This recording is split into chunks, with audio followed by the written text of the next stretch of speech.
ब्राह्मण बालक द्वारा महाराज परीक्षित को शाप। सूत उवाच यो वैद्रोण्यस्त्र विप्लुष्टो न मातुरुद्रेमृत।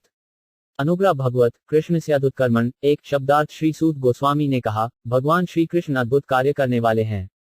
उनकी कृपा से महाराज परीक्षित द्रोणपुत्र के अस्त्र द्वारा अपनी माता के गर्भ में ही प्रहार किए जाने पर भी जलाए नहीं जा सके। तात्पर्य, नैमिषारण्य के सारे ऋषि महाराज परीक्षित के अद्भुत शासन के विषय में, विशेष रूप से कली को दंडित करने तथा अपने राज्य में उसे कोई भी हानि न पहुंचाने के लिए पूर्ण रूप से अक्षम बनाने के प्रसंगों से आश्चर्यचकित रह गए। सूत गोस्वामी भी महाराज परीक्षित के अद्भुत जन्म तथा मृत्यु का वर्णन करने के लिए कम आतुर न थे और यह श्लोक नैमिषारण्य के ऋषियों की उत्कंठा बढ़ाने के लिए सूत गोस्वामी ने कह सुनाया। ब्रह्मकोपोथिताद यस्तु तक्षकात प्राण विप्लवातु न सम्मोहोरुभयात भगवत्यर्पिताश। यह 2 शब्दार्थ। इसके अतिरिक्त महाराज परीक्षित स्वेच्छा से सदैव भगवान के शरणागत रहते थे, अतएव वे उड़ने वाले सर्प के भय से, जो उन्हें ब्राह्मण बालक के कोपभाजन बनने के कारण काटने वाला था, न तो भयभीत थे न अभिभूत थे। तात्पर्य, भगवान का आत्म शरणागत भक्त नारायण प्रायण कहलाता है। ऐसा व्यक्ति किसी स्थान या व्यक्ति से, यहाँ तक कि मृत्यु से भी भयभीत नहीं होता। उसके लिए परमेश्वर से बढ़कर कुछ भी महत्वपूर्ण नहीं होता। इस तरह वह स्वर्ग या नरक को एक समान ही महत्व देता है। वह अच्छी तरह जानता है कि स्वर्ग तथा नरक दोनों ही भगवान की सृष्टियां हैं और इसी तरह जीवन तथा मृत्यु भी भगवान द्वारा उत्पन्न की गई जीवन की विभिन्न दशाएं हैं। किंतु सभी दशाओं में तथा सभी परिस्थितियों में नारायण का स्मरण आवश्यक है। जो नागिन पयण है, वह इसका निरंतर अभ्यास करता है। महाराज परीक्षित ऐसे ही शुद्ध भक्त थे। उन्हें एक अनुपवहीन ब्राह्मण बालकंठ त्रुटिवश शाप दे दिया था, क्योंकि वह कली के वशीभूत था, और महाराज परीक्षित ने इस शाप को नारायण द्वारा प्रेषित समझा। वे जानते थे कि जब वे माता के गर्भ में जलाए गए थे, तो नारायण कृष्ण ने ही उन्हें बचाया था, और यदि उन्हें सांप के काटने से मरना है, तो यह भी भगवान की कृपा से होगा। भक्त कभी भी भगवान की इच्छा के विरुद्ध नहीं जाता। भगवान द्वारा भेजी गई कोई भी वस्तु भक्त के लिए वरदान होती है।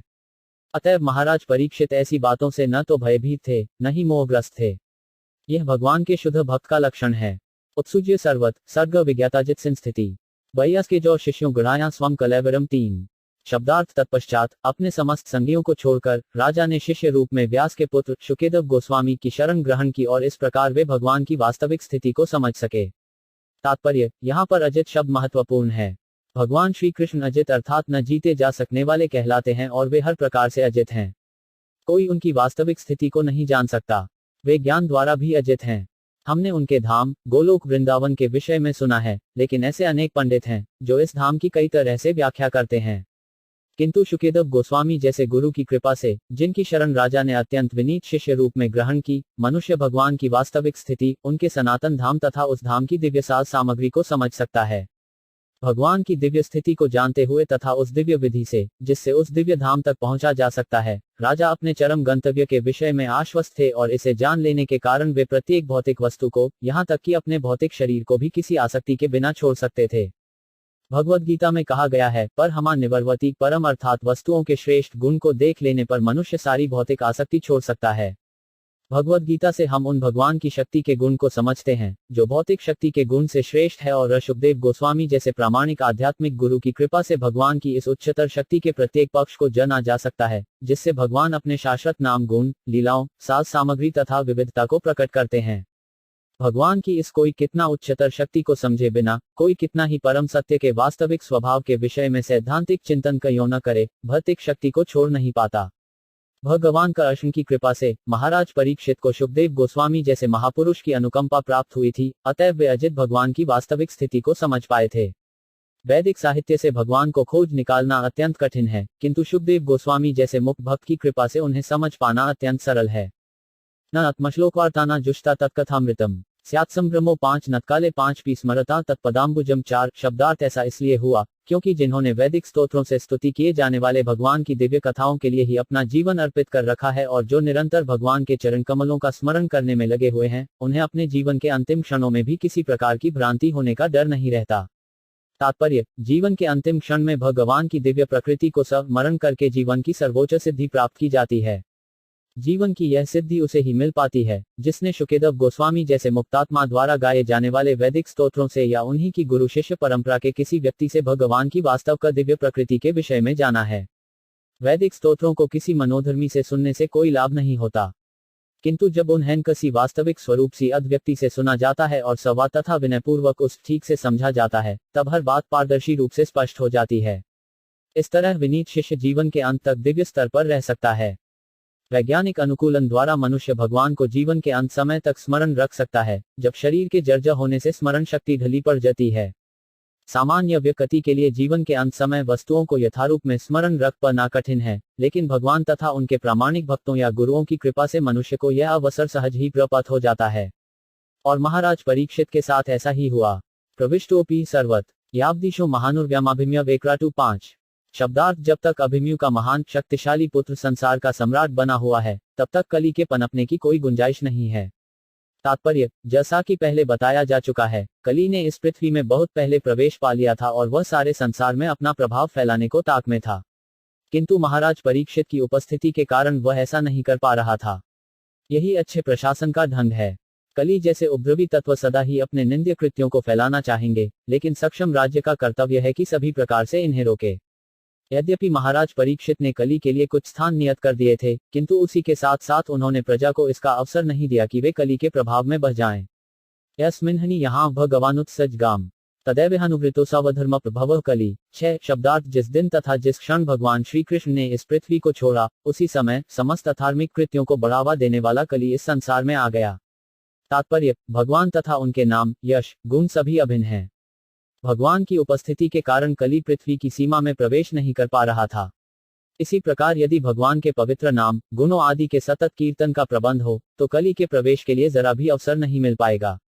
संसार से कली को भगाने की यही युक्ति है। आधुनिक मानव समाज में भौतिक विज्ञान के कारण बड़े बड़े विकास हुए हैं और लोगों ने वायु में ध्वनि का विस्तार करने के लिए रेडियो को खोज कर ली है। अतएव इंद्रिय भोग के लिए किसी भद्दे स्वर को प्रसारित न करके, यदि राज्य भगवान के पवित्र नाम, यश तथा उनके गुणों की दिव्य वाणी को, जिस तरह से वे भगवद गीता भागवत में प्राप्त हैं, प्रसारित करने की व्यवस्था करे, तो उचित वातावरण उत्पन्न होगा, संसार में धर्म की पुनः स्थापना होगी और इस प्रकार प्रशासक लोग, जो संसार से भ्रष्टाचार के उन्मूलन को लेकर इतने उत्सुक हैं, सफल होंगे।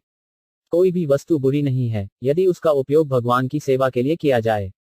नानुद्रेष्टि कली सम्राट सार्ग इव सार्भुक कुशलाशु सिद्धंती नेत्राणी कृतानि यत् 7। शब्दार्थ महाराज परीक्षित मधुमक्खियों की तरह यथार्थवादी थे, जो केवल पुष्प के सार को ग्रहण करती हैं।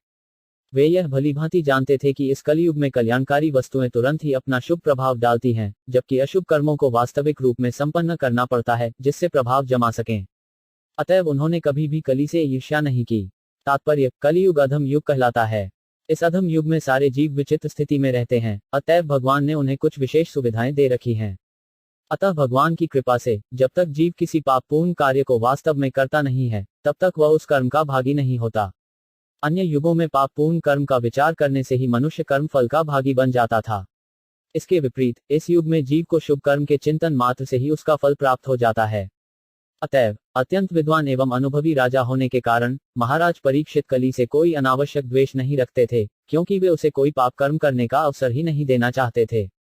उन्होंने अपनी प्रजा को कलियुग के पाप कर्मों में पड़ने से बचाया और साथ ही उन्होंने कली के लिए एक अच्छा स्थान नियत करके उसे भी पूरी सुविधा प्रदान की।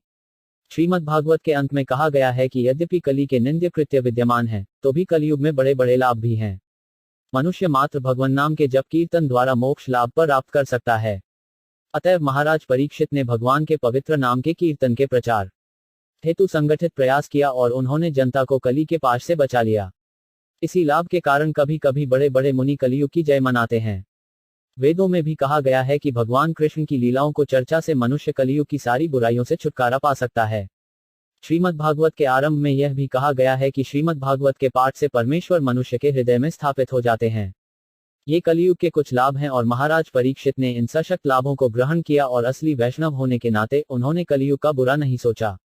किनु बालेषु श्रेण कलिना धीर भीरुना अप्रमत प्रमत्तेषु यो वृको नृषु वर्ते 8। शब्दार्थ महाराज परीक्षित ने विचार किया कि अल्पज्ञ मनुष्य कली को अत्यंत शक्तिशाली मान सकते हैं, किंतु जो आत्मसंयमी हैं, उन्हें किसी प्रकार का भय नहीं है। राजा बाघ के समान शक्तिमान थे और मूर्ख लापरवाह मनुष्यों की रखवाली करते थे। तात्पर्य, जो भगवान के भक्त नहीं हैं, वे लापरवाह तथा मंडबधी होते हैं। जब तक कोई पूरी तरह बुद्धिमान न हो, वह भगवत भक्त नहीं हो सकता। जो भगवत भक्त नहीं है, वे कली के कार्यों के शिकार बन जाते हैं। जब तक हम महाराज परीक्षित द्वारा अपनाई गई कार्य पद्धति को स्वीकार करने के लिए तैयार नहीं हो जाते, तब तक समाज में श्रेष्ठ परिस्थिति ला पाना संभव नहीं है। और यह कार्य पद्धति है भगवान भक्तिमय सेवा का प्रचार करना। उपवर्णितमेट पुण्यम पारीक्षितम मया वासुदेवथोत्तमाख्यान यद पृच्छत 9। शब्दार्थ है मुनियों, जैसा आपने मुझसे पूछा था, अब मैंने पवित्र राजा परीक्षित के इतिहास से संबंधित भगवान कृष्ण की कथाओं की लगभग सब बातें सुनाई हैं। तात्पर्य: श्रीमद् भागवत भगवान के कार्यकलापों का इतिहास है, और भगवान के कार्यकलाप भगवत भक्तों को साथ लेकर ही संपन्न होते हैं। अतएव भक्तों का इतिहास भगवान कृष्ण के कार्यकलापों के इतिहास से भिन्न नहीं है। भगवत भक्त भगवान तथा उनके शुद्ध भक्तों के कार्यकलापों को एक सा ही समझता है, क्योंकि ये सभी दिव्य होते हैं। या कथा भगवत कथनी और कर्मण गुण कर्मश्रया पुभी समसेव्यास्ता बहुशुभी। 10 शब्दार्थ: जो लोग जीवन में पूर्ण सिद्धि प्राप्त करने के इच्छुक हैं, उन्हें अद्भुत कर्म करने वाले भगवान के दिव्य कार्यकलापों तथा गुणों से संबंधित सारी कथाएं अत्यंत विनीत भाव से श्रवण करनी चाहिए। तात्पर्य: भगवान श्री कृष्ण के दिव्य कार्यकलापों, गुणों तथा नामों का नियम पूर्वक श्रवण करने से मनुष्य शाश्वत जीवन की ओर अग्रसर होता है। नियम पूर्वक श्रवण करने का अर्थ होता है उन्हें धीरे धीरे सही और वास्तविक रूप में जानना, और उन्हें इस तरह जानने का अर्थ है शाश्वत जीवन प्राप्त करना, जिसका उल्लेख भगवद गीता में हुआ है। भगवान श्री कृष्ण के ऐसे दिव्य यशस्वी कार्यकलाप जन्म, मृत्यु, जरा तथा व्याधि के उपचार करने का लिए संस्तुत औषधि हैं, जिन्हें बद्धजीव भौतिक पुरस्कार समझता है। इस प्रकार जीवन को सिद्ध अवस्था को परिणति मानव जीवन का लक्ष्य है और दिव्य आनंद की उपलब्धि है। ऋषय ऊचु सूत जीव समा सौम्य शाश्वतीर्विशदयश यास्त्वम शंससी कृष्णस्य मर्त्यानाममिथीना। 11 शब्दार्थ: श्रेष्ठ मुनियों ने कहा, हे सौम्य सूत गोस्वामी, आप अनेक वर्षों तक जिए तथा शाश्वत यश प्राप्त करें, क्योंकि आप भगवान श्री कृष्ण के कार्यकलापों के विषय में उत्तम ढंग से बता रहे हैं। हम जैसे मर्त्य प्राणियों के लिए यह अमृत के समान है। तात्पर्य: जब हम परमेश्वर के दिव्य गुणों तथा कार्यकलापों के विषय में सुनते हैं, तो हमें सदा भगवद गीता 4.9 में भगवान ने खुद ने अपने संबंध में जो कुछ कहा है, उसका स्मरण करना चाहिए। उनके सारे कार्य, यहाँ तक कि जब वे मानव समाज में कार्य करते हैं, तब भी दिव्य ही होते हैं, क्योंकि वे सब भगवान की आध्यात्मिक शक्ति द्वारा अभिप्रेरित होते हैं, जो उनकी भौतिक शक्ति से भिन्न है। जैसा कि भट्टेवद गीता में कहा गया है, ऐसे कर दिव्य कहलते हैं। इसका अर्थ यह हुआ कि वे सामान्य जीवों को भांति भौतिक शक्ति के वश में रहकर कार्य नहीं करते हैं और जन्म नहीं लेते हैं।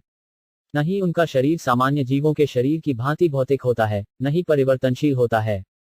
चाहे भगवान से या किसी प्रामाणिक स्रोत से जो व्यक्ति इस तथ्य को समझ लेता है, वह इस वर्तमान शरीर को त्यागने के बाद पुनः जन्म नहीं लेता। ऐसे प्रबुद्ध जीव को भगवत धाम में प्रविष्ट होने दिया जाता है, जहां वह भगवान की दिव्य प्रेममयी सेवा में लग जाता है। अतएव जिस रूप में भगवद गीता तथा श्रीमद् भागवत में भगवान के दिव्य कार्यकलाप उद्धृत हैं, उनके विषय में हम जितना ही श्रवण करते हैं, उतना ही हम उनको दिव्य प्रकृति के विषय में जान पाते हैं और उतना ही भगवत धाम के पथ पर अग्रसर होते रहते हैं।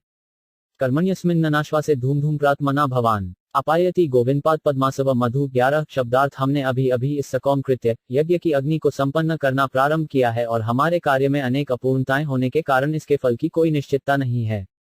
हमारे शरीर धुएं से काले हो चुके हैं, लेकिन हम भगवान गोविंद के चरण कमलों के अमृत रूपी उस मधु से सचमुच तृप्त हैं, जिसे आप हम सबको वितरित कर रहे हैं। तात्पर्य: नैमिषारण्य के मुनियों ने जो यज्ञाग्नि जलाई थी, वह निश्चय ही थरुएं तथा संशयों से पूर्ण थी, क्योंकि उसमें अनेक दोष थे।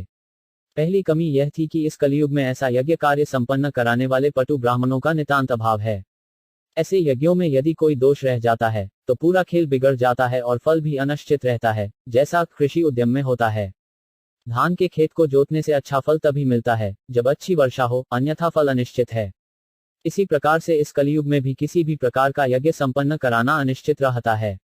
कलियुग के निर्लज लोभी ब्राह्मण अबोध जनता को ऐसे अनिश्चित यज्ञों का दिखावा करने के लिए फुसलाते हैं और उन्हें यह शास्त्रीय आदेश नहीं बताते कि कलियुग में कोई भी सकौम यज्ञोत्सव संभव नहीं, किंतु इस युग में केवल एक ही यज्ञ संभव है, और वह है भगवत नाम का सामूहिक कीर्तन।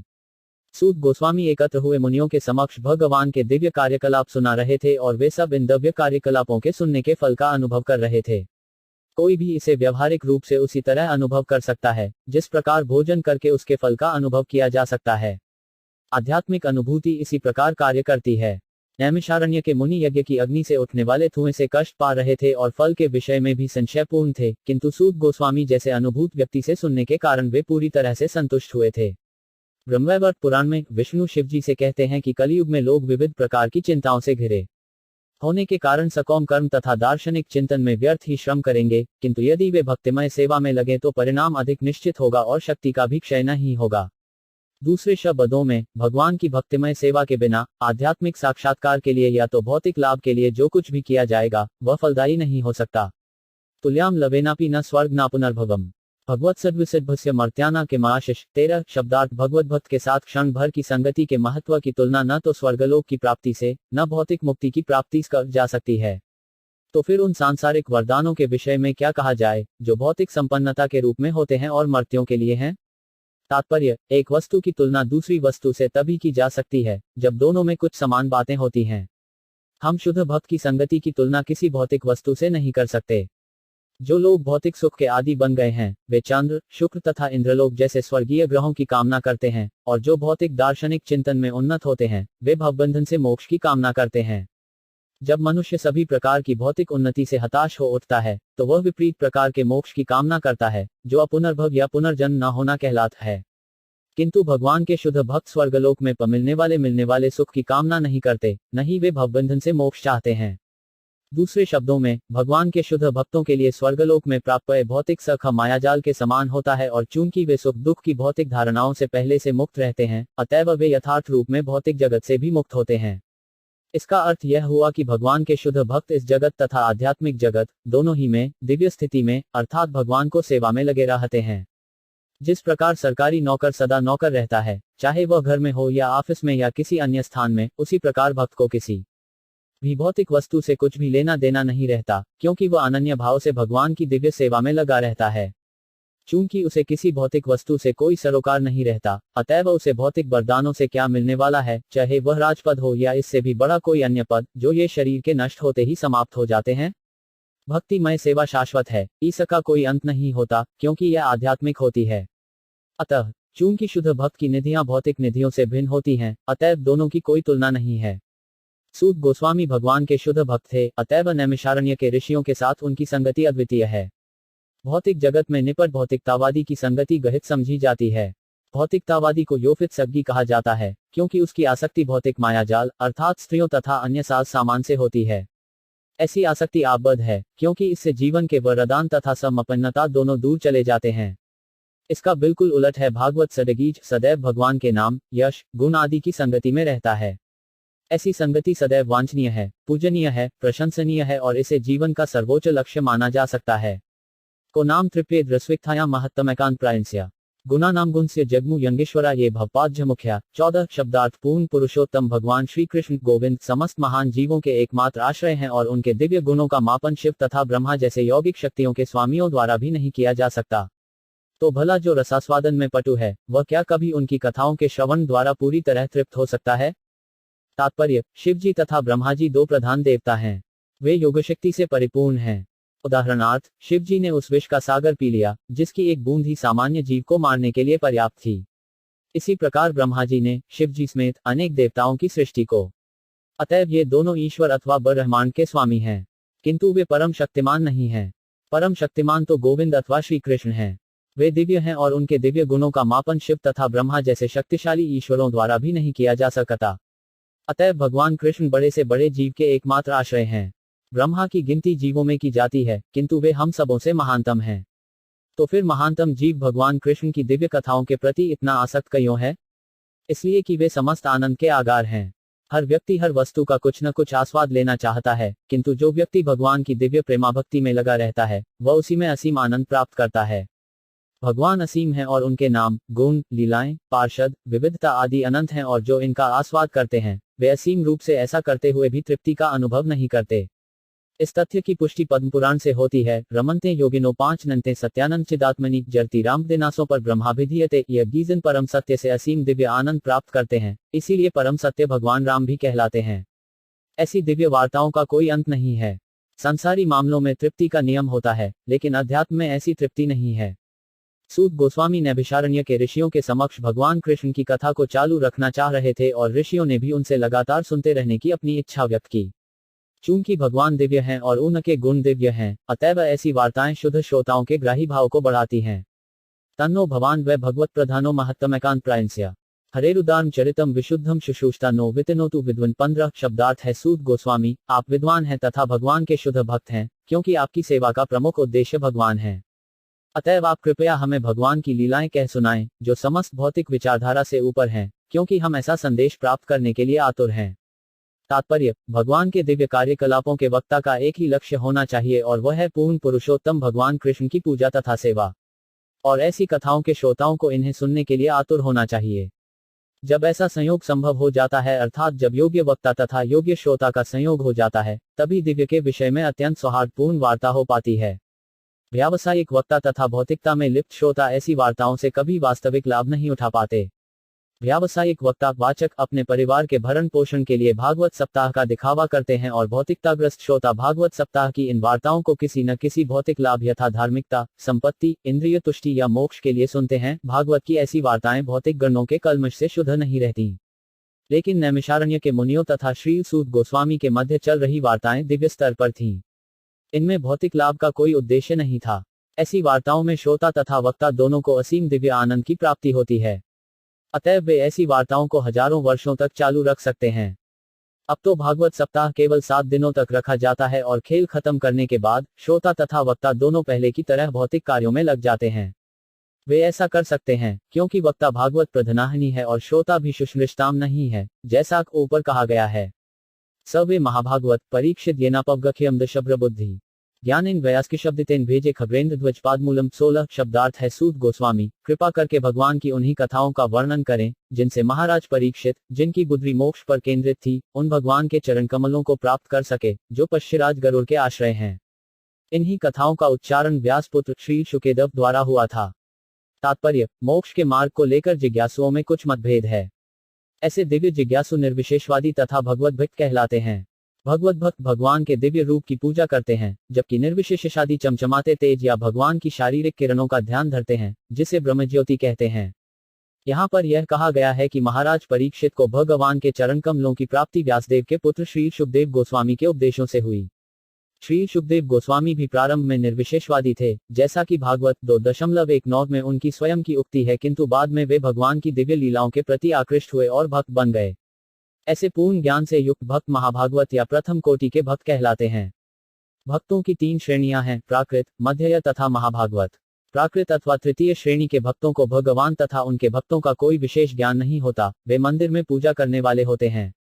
मध्यम अर्थात द्वितीय श्रेणी के भक्त भगवान को, भगव के भक्तों को, नवदीक्षितों तथा अभक्तों को भी भली भांति जानते हैं। लेकिन महाभागवत या प्रथम श्रेणी के भक्त हर वस्तु को भगवान से संबंधित और हर वस्तु में भगवान की उपस्थिति को देखते हैं। अतएव महाभागवत एक भक्त तथा अभक्त में कोई अंतर नहीं मानता। महाराज परीक्षित ऐसे ही महाभागवत भक्त थे, क्योंकि उनको एक महाभागवत भक्त शुकेदेव गोस्वामी से दीक्षा प्राप्त हुई थी। वे सबों पर समान रूप से दयालु थे, यहाँ तक कि कली पर भी, तो अन्यों के विषय में क्या कहा जाए। इस प्रकार संसार के दिव्य इतिहास में ऐसे अनेक निर्विशेषवादी हुए हैं, जो बाद में भक्त बन गए हैं। लेकिन एक भक्त कभी भी निर्विशेषवादी नहीं बना है। यह एक तथ्य सिद्ध करता है कि दिव्य सीढ़ियों में जिस सीढ़ी पर भक्त बैठा है, वह उस सीढ़ी से ऊपर है, जिस पर निर्विशेषवादी स्थित है। भगवद गीता 12.5 में भी कहा गया है कि निराकार की सीढ़ी पर चिपका हुआ व्यक्ति लाभ की अपेक्षा कष्ट अधिक भोगता है। अतएव शुकदेव गोस्वामी द्वारा महाराज परीक्षित को प्रदत्त ज्ञान ने उन्हें भगवत भक्ति प्राप्त करने में सहायता पहुंचाई। सिद्धि की यह अवस्था अपवर्ग या मोक्ष की अवस्था कहलाती है। मोक्ष संबंधी सरल ज्ञान भौतिक ज्ञान है। भौतिक बंधन से वास्तविक रूप से छूट जाना मुक्ति कहलाती है, लेकिन भगवान की दिव्य सेवा की उपलब्धि मोक्ष की पूर्ण अवस्था कहलाती है। ऐसी अवस्था ज्ञान तथा वैराग्य से ही प्राप्त हो पाती है, जैसा कि हम पहले बता चुके हैं। भागवत 1.212 और श्री शुकेदेव गोस्वामी द्वारा जिस तरह का पूर्ण ज्ञान प्रदान किया जाता है, उससे भगवान की दिव्य सेवा की प्राप्ति होती है। तन पर पुण्यम समृतार्थ माख्यान्मत्यद्भुत्योगनिष्ठम आख्याह्यनंताचरितोपन्न पारीक्षितम भागवताभिरामाम 17 शब्दार्थ। अतः कृपा करके हमें अनंत की कथाएं सुनाएं, क्योंकि वे पवित्र करने वाली तथा सर्वश्रेष्ठ हैं।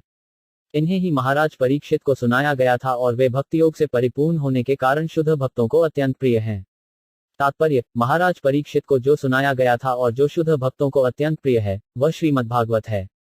श्रीमद्भागवत मुख्यतः परम अनंत के कार्यकलापों की कथाओं से पूर्ण है, अतएव यह भक्ति योग अर्थात भगवान की भक्तिमय सेवा का विज्ञान है।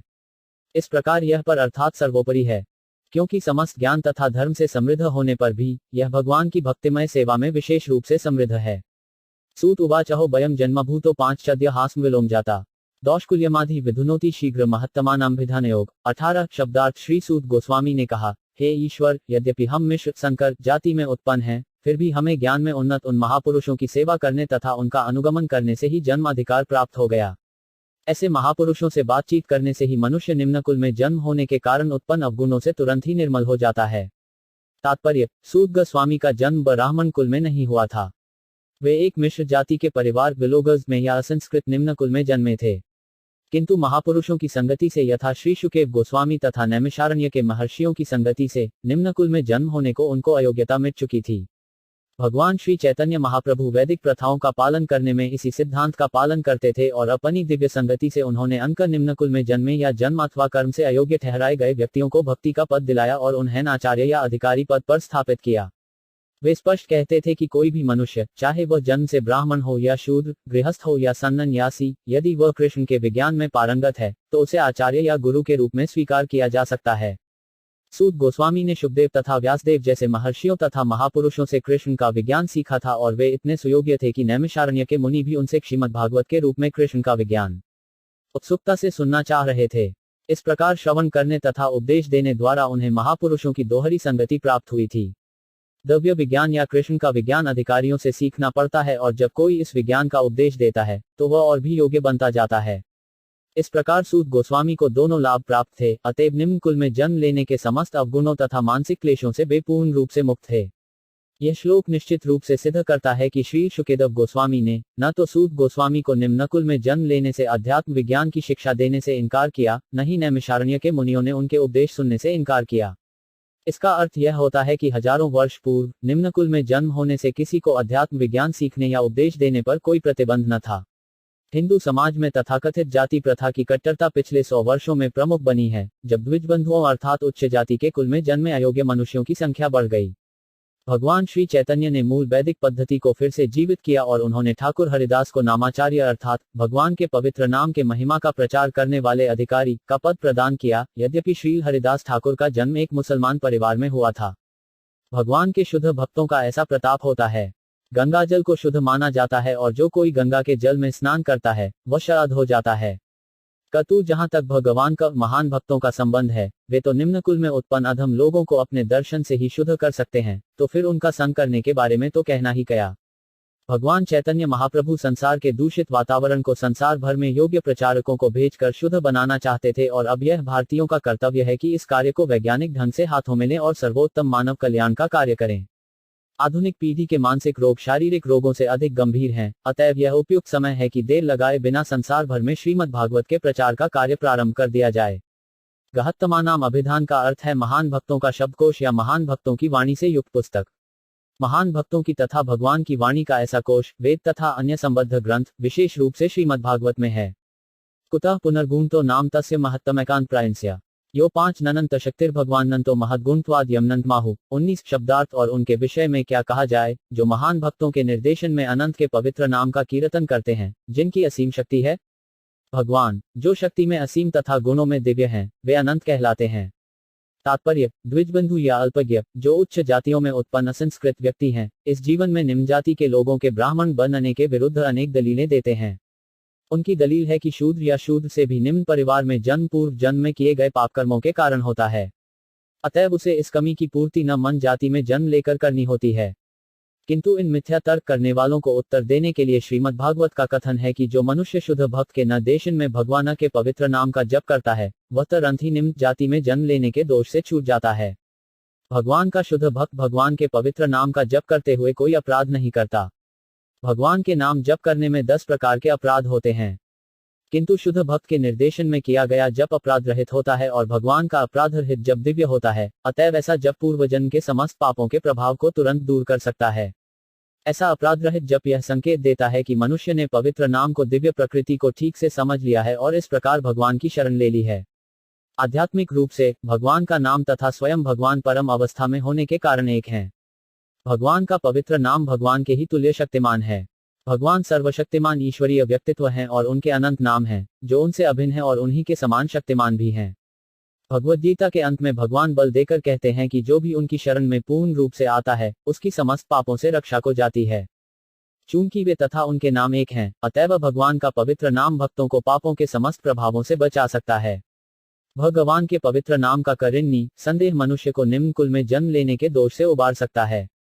भगवान की असीम शक्ति भक्तों तथा अवतारों के असीम विस्तार से बढ़ती ही जाती है और इस प्रकार प्रत्येक भगवत भक्त तथा सारे अवतार भी भगवान का शक्ति से संपन्न होते हैं।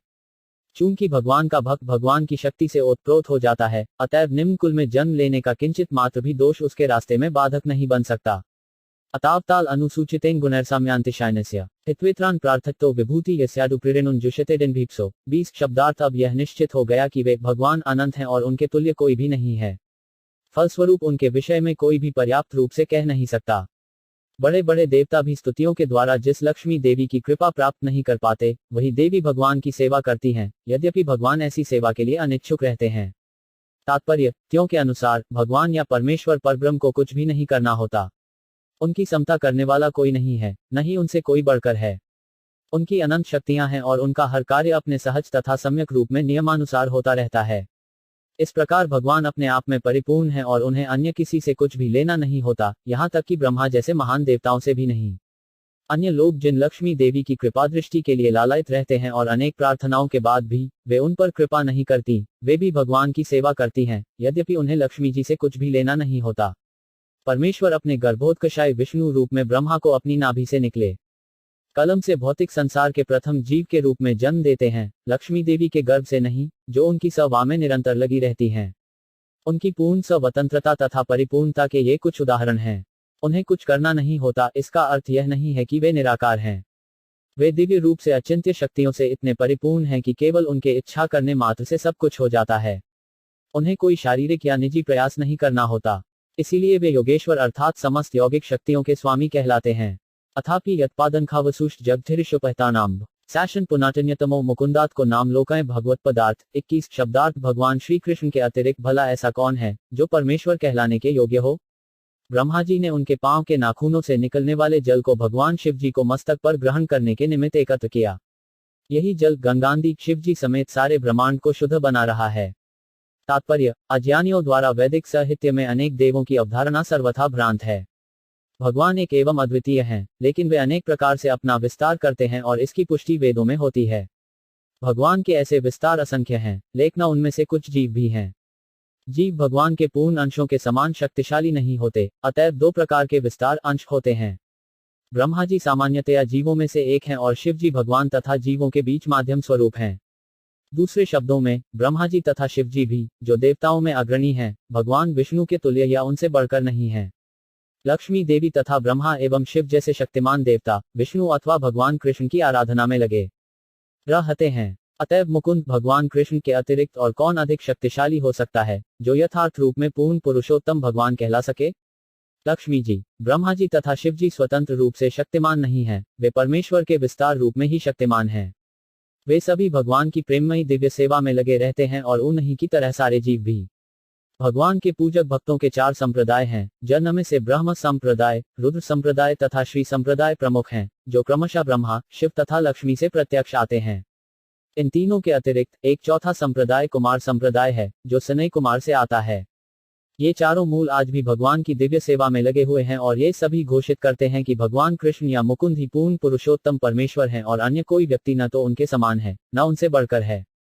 यत्रानुरक्ता सहसैव धीरा व्यपोह्य देहादिषु सद्भमूम वृजंती तत्पामहन सिमंत्यम यस्मिन् हिंसोक्षम स्वधर्मः। 22 शब्दार्थ परम भगवान श्री कृष्ण के प्रति अनुरक्त आत्मा संयमी पुरुष स्थूल शरीर तथा सूक्ष्म मन सहित एकाएक भौतिक आसक्ति से ओतप्रोत संसार को त्याग सकते हैं और जीवन के संन्यास आश्रम की सर्वोच्च सिद्धि प्राप्त करने के लिए बाहर चले जाते हैं, जिसके फलस्वरूप अहिंसा तथा वैराग्य उत्पन्न होते हैं।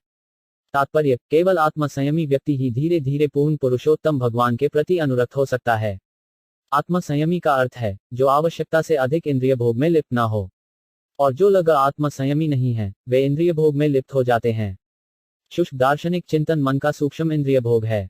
इंद्रिय भोग मनुष्य को अंधकार के मार्ग की ओर ले जाता है। जो लोग आत्मा संयमी हैं, वे भौतिक अस्तित्व के बद्ध जीवन से मुक्ति के मार्ग की ओर अग्रसर हो सकते हैं। इसीलिए वेदों का आदेश है कि मनुष्य को अंधकार के मार्ग पर नहीं जाना चाहिए, अपितु प्रकाश के मार्ग अथवा मुक्ति की ओर अग्रसर होना चाहिए। आत्मसंयम इंद्रियों को कृत्रिम ढंग से भौतिक भोग से रोकने से नहीं आता, अपितु अपनी शुद्ध इंद्रियों को भगवान की दिव्य सेवा में लगाकर परमेश्वर में वास्तविक रूप से अनुरक्त होने से आता है। इंद्रियों को बलपूर्वक दमित नहीं किया जा सकता, अपितु उन्हें उचित कार्य में लगाया जा सकता है। अतएव शुद्ध इंद्रियां सदैव भगवान की दिव्य सेवा में लगी रहती हैं। इंद्रियों को संलग्न रखने को यह सिद्धावस्था भक्तियों कहलाती है। अतएव जो लोग भक्तियोग के साधनों में अनुरक्त हैं, वे वास्तव में आत्म संयमी हैं और वे भगवान की सेवा करने के लिए अपना घरेलू शारीरिक मोह सहसा छोड़ सकते हैं। यह परमहंस अवस्था कहलाती है। हंस दूध तथा पानी के मिश्रण में से केवल दूध ग्रहण करता है। इसी प्रकार जो माया की सेवा न करके भगवान को सेवा करना अपनाते हैं, वे परमहंस कहलाते हैं। उनमें स्वभावत सारे सद्गुण यथा निरभिमानता, अहंकार से मुक्ति, अहिंसा, धैर्य, सरलता, विनयशीलता, पूजा, भक्ति तथा निष्ठा पाए जाते हैं। ये सारे दैवी गुण भगवत भक्त में सहज रूप से पाए जाते हैं। ऐसे परमहंस जो भगवान की सेवा में ही लगे रहते हैं, अत्यंत दुर्लभ हैं। यहाँ तक कि मुक्तात्माओं में भी ये दुर्लभ हैं। वास्तविक अहिंसा का अर्थ है द्वेष से मुक्त होना। इस संसार में प्रत्येक व्यक्ति अपने सहभागी जीव से द्वेष रखता है, किंतु एक पूर्ण परमहंस भगवान की सेवा में संलग्न रहने के कारण पूर्ण रूप से द्वेष रहित होता है। वह प्रत्येक प्राणी को परमेश्वर से संबंधित समझते हुए प्यार करता है। वास्तविक वैराग्य का अर्थ है ईश्वर पर पूर्ण रूप से आश्रित होना। प्रत्येक जीव किसी अन्य पर आश्रित है, क्योंकि उसे ऐसा ही बनाया गया है। वास्तव में हर कोई भगवान की कृपा पर आश्रित है, किंतु जब वह भगवान के साथ अपने संबंध को भूल जाता है, तो वह प्रकृति की दशाओं पर निर्भर रहने लगता है। वैराग्य का अर्थ है भौतिक प्रकृति पर निर्भरता का परित्याग और इस प्रकार भगवान की कृपा पर पूर्ण रूप से आश्रित होना। वास्तविक स्वतंत्रता का अर्थ है पदार्थ पर निर्भर न रहकर भगवान की कृपा पर पूर्ण श्रद्धा। यह परमहंस अवस्था भक्तियोग को सर्वोच्च सिद्ध अवस्था है, जो परमेश्वर के लिए को जाने वाली भक्तिमय सेवा की विधि है। अहम ही पृष्ठोदर्यमनो भवद्धि राचक्ष आत्मावगमोत्रियावान न पततंत्यात्मस्मिन् पतत्रिंस तथा संविष्णुगति विपश्चित। 23 शब्दार्थ है सूर्य के समान शक्तिशाली ऋषियों, मैं आपको अपने ज्ञान के अनुसार विष्णु की दिव्य लीलाओं के वर्णन करने का प्रयत्न करूंगा। जिस प्रकार पक्षी आकाश में उतनी ही दूर तक उड़ते हैं जितनी उनमें क्षमता होती है, उसी प्रकार विद्वान भक्त गण भगवान की लीलाओं का वर्णन अपनी अपनी अनुभूति के अनुसार करते हैं। तात्पर्य परम पूर्ण सत्य अनंत है। कोई भी जीव अपनी सीमित क्षमता से अनंत को नहीं जान सकता। भगवान निराकार, साकार तथा अंत्यामी हैं। अपने निराकार पक्ष से वे सर्वव्यापी ब्रह्म हैं, तो अपने अंतर्यामी स्वरूप से वे परमात्मा रूप में सभी जीवों के हृदय में विराजमान रहते हैं और अपने परम साकार रूप से वे अपने शुद्ध भक्त रूप में भाग्यशाली पार्षदों द्वारा उनकी दिव्य प्रेममयी सेवा के विषय बनते हैं। इन विभिन्न स्वरूपों में भगवान की लीलाओं का आंशिक अनुमान बड़े बड़े विद्वान भक्त ही लगा पाते हैं। अतएव श्री सूत गोस्वामी ने अपनी अनुभूति के अनुसार भगवान की लीलाओं का वर्णन करने का जो कार्यभार अपने ऊपर लिया है, वह उचित ही है। वास्तव में स्वयं भगवान ही अपना वर्णन कर सकते हैं और उनके विद्वान भक्त भी उनका उतना ही वर्णन कर सकते हैं जितने के लिए वे उन्हें शक्ति प्रदान करते हैं। एकदा धनुरुद्यम्य विचरण मृगया वने मृगानुगत श्रांत शुद्धित स्त्रिषितो भूषम 24 जलाशयम चक्षाण प्रविवेश तमाश्रमम ददर्श मुनिमासैन शांतम मीलितलोचनम 20 शब्दार्थ एक बार महाराज परीक्षित वन में धनुष बाण से शिकार करते हुए हिरणों का पीछा करते करते अत्यंत थक गए और उन्हें अत्यधिक भूख तथा प्यास लगाई। जलाशय की खोज करते हुए वे सुविख्यात शमीक ऋषि के आश्रम में प्रविष्ट हुए, जहां उन्होंने आंखें बंद किए शांत भाव से बैठे मुनि को देखा। तात्पर्य परमेश्वर अपने शुद्ध भक्तों पर इतने कृपालु हैं कि वे उचित समय पर ऐसे भक्तों को अपने पास बुलाकर भक्त के लिए शुभ स्थिति का निर्माण करते हैं। महाराज परीक्षित भगवान के शुद्ध कोई भक्त थे, अतएव उनके अत्यधिक थकने, भूखे तथा प्यासे होने का कोई कारण नहीं था, क्योंकि भगवत भक्त कभी ऐसी शारीरिक आवश्यकताओं से विचलित नहीं होता। लेकिन भगवान की इच्छा से ऐसा भक्त भी सांसारिक कार्यकलापों से वैराग्य लेने के लिए अनुकूल परिस्थिति उत्पन्न करने के लिए ऊपरी तौर से थका एवं प्यासा लग सकता है। मनुष्य को भगवत धाम जाने के पूर्व सारे सांसारिक संबंधों के प्रति आसक्ति का त्याग करना होता है। अतएव जब भक्त सांसारिक मामलों में अधिक तल्लीन रहने लगता है, तो भगवान ऐसी परिस्थिति उत्पन्न करते हैं कि उस समय उदासीनता उत्पन्न हो जाती है। परमेश्वर अपने शुद्ध भक्त को कभी भूलते नहीं, भले ही वह तथाकथित सांसारिकता में व्यस्त क्यों न हो। कभी कभी वे विषम परिस्थिति उत्पन्न कर देते हैं और भक्त को सारी सांसारिकता से वैराग्य लेने के लिए विवश हो जाना पड़ता है। भक्त भगवान के संकेत को समझ लेता है, लेकिन अन्य लोग इसे प्रतिकूल एवं निराशाजनक मानते हैं। महाराज परीक्षित को भगवान श्री कृष्ण द्वारा श्रीमद् भागवत के उद्घाटन का निमित्त बनना था, जिस प्रकार उनके पितामह अर्जुन भगवद गीता के लिए माध्यम बने थे। यदि भगवान की इच्छा से अर्जुन में परिवार के प्रति स्नेह के फलस्वरूप मोह न उत्पन्न होता, तो भगवान द्वारा सर्वजन हितार्थ भगवद गीता का प्रवचन न हुआ होता। इसी प्रकार यदि इस समय परीक्षित महाराज थके, भूखे तथा प्यासे न होते, तो भागवत के प्रमुख अधिकारी श्री शुकेदेव गोस्वामी द्वारा श्रीमद् भागवत न कहा गया होता। अतएव यह उन परिस्थितियों का उपक्रम है जिनके अंतर्गत सर्वजनहिताय श्रीपद भागवत कहा गया। अतएव यह उपक्रम एकधा अर्थात एक बार से प्रारंभ होता है। स्थानत्रयात पर प्राप्त ब्रह्मभूतम विक्रियम 26 शब्दार्थ मुनि की इंद्रियां, श्वास, मन तथा बुद्धि सभी ने भौतिक कार्यकलाप बंद कर दिए थे और वे तीनों जागृत, सुप्त तथा सुषुप्ति स्थितियों से अलग होकर परम पूर्ण के समान गुणात्मक दृष्टि से दिव्य पद प्राप्त करके समाधि में स्थित थे। तात्पर्य, ऐसा प्रतीत होता है कि वे मुनि, जिनके आश्रम में राजा ने प्रवेश किया था, योग समाधि में थे। यह दिव्य पद 3 विधियों से प्राप्त किया जाता है: ज्ञान अर्थात सैद्धांतिक अध्यात्म ज्ञान से, योग अर्थात शरीर के क्रियात्मक तथा मनोवैज्ञानिक कार्यों को वश में करके समाधि की वास्तविक अनुभूति से, तथा भक्ति योग की अत्यंत स्वीकृत विधि अर्थात इन इंद्रियों को भगवान की भक्तिमय सेवा में लगाने से। भगवद्गीता से भी हमें पदार्थ से जीव तक की अनुभूति के क्रमिक विकास का परिचय प्राप्त होता है। हमारे भौतिक मन तथा शरीर, जीव अर्थात आत्मा से विकसित होते हैं और हम पदार्थ के 3 गुणों के प्रभाव में आकर अपनी असली पहचान स्वरूप को भूल जाते हैं। ज्ञानयोग सैद्धांतिक रूप से आत्मा की वास्तविकता के विषय में चिंतन है, लेकिन भक्तियोग आत्मा को सचमुच कर्म में लगाता है। पदार्थ की अनुभूति की अवस्था को पार करने के बाद इंद्रियों की अधिक सूक्ष्म अवस्थाएं प्राप्त होती हैं। इंद्रियों की अवस्था को सूक्ष्मतर मन द्वारा, और मन को प्राण की गतिविधियां द्वारा, और फिर उसे क्रमशः बुद्धि द्वारा पार कर दिया जाता है। बुद्धि से आगे जीवंत आत्मा का योग पद्धति की यांत्रिक क्रियाओं के द्वारा अथवा इंद्रियों को वश में करके ध्यान का अभ्यास, प्राणायाम साधना तथा दिव्य पद तक उठने के लिए बुद्धि के प्रयोग के द्वारा अनुभव किया जाता है। यह समाधि शरीर की सारी भौतिक क्रियाओं को रोक देती है। राजा ने मुनि को इसी अवस्था में देखा। उन मुनि को निम्न प्रकार से भी देखा: विप्रकीर्ण जटाछन रौरबेणाजीनेंच विशुष्यता उदक तथा भूतम्याचित 27 शब्दार्थ ध्यान मग्न मुनि मृग चर्म लपेटे थे और इनकी लंबी जटाएं उनके सारे शरीर पर बिखरी हुई थीं। प्यास के मारे सूखे तालू वाले राजा ने उनसे जल मांगा। तात्पर्य, प्यासे होने के कारण राजा ने मुनि से जल मांगा। ऐसे महान भक्त राजा ने समाधि में लीन मुनि से जल मांगा, यह निश्चय ही दैवकृत था, अन्यथा ऐसी विलक्षण घटना की कोई संभावना न थी। इस तरह महाराज परीक्षित विषम परिस्थिति में रखे गए, जिससे आगे चलकर श्रीमद् भागवत का प्राकट्य हो सका। अलब्ध तृणभूम्य प्राप्ताद्य सुनूत अवज्ञात्मिवात्मान मन्यमान शुकोप 28 शब्दार्थ आसन, बैठने का स्थान, जल तथा मधुर वचनों के द्वारा किसी प्रकार से स्वागत न किए जाने पर राजा ने अपने आप को उपेक्षित समझा और इस तरह सोचते हुए वे कुध हो गए। तात्पर्य, वैदिक नियमों की संहिता में स्वागत करने का नियम यह है कि यदि घर पर शत्रु भी आए जाए तो उसका सभी प्रकार से सम्मान किया जाना चाहिए। उसे यह सोचने का अवसर नहीं दिया जाना चाहिए कि वह अपने शत्रु के घर आया है। जब भगवान कृष्ण, अर्जुन तथा भीमसेन के साथ मगध के राजा जरासंध के यहाँ पहुंचे तो उसने सम्माननीय शत्रुओं का राजकीय स्वागत किया। अतिथि शत्रु भीम को जरासंध से लड़ना था, फिर भी उसका शानदार सत्कार किया गया। रात्रि में वे मित्रों तथा अतिथियों के रूप में परस्पर बातें करते और दिन में जान की बाजी लगाकर मल्लयुद्ध करते। यह था सत्कार का नियम। सत्कार नियमों में यह आदेश है कि जिस निर्धन व्यक्ति के पास अतिथि को देने के लिए कुछ भी न हो, उसे चाहिए कि बैठने के लिए चटाई दे, पीने के लिए एक गिलास जल दे तथा कुछ मधुर वचन कहे। अतएव अतिथि के सत्कार में, चाहे वह मित्र हो या शत्रु, कोई खर्च नहीं लगता। यह तो शिष्टाचार की बात है। जब महाराज परीक्षित शमीक ऋषि के द्वार में प्रविष्ट हुए तो उन्होंने ऋषि द्वारा राजोचित सत्कार की आशा नहीं की थी, क्योंकि वे जानते थे कि ऋषि मुनि भौतिक दृष्टि से धन संपन्न नहीं होते। लेकिन उन्होंने यह कभी नहीं सोचा था कि उन्हें बैठने का आसन, एक गिलास जल तथा कुछ मीठे वचन भी नहीं मिल पाएंगे। वे न तो सामान्य अतिथि थे, न ही ऋषि के शत्रु थे। अतएव ऋषि के इस शुष्क सत्कार से राजा को अत्यंत आश्चर्य हुआ। वस्तुतः जब राजा को जल की अत्यंत आवश्यकता थी तो उनका क्रोध होना उचित था।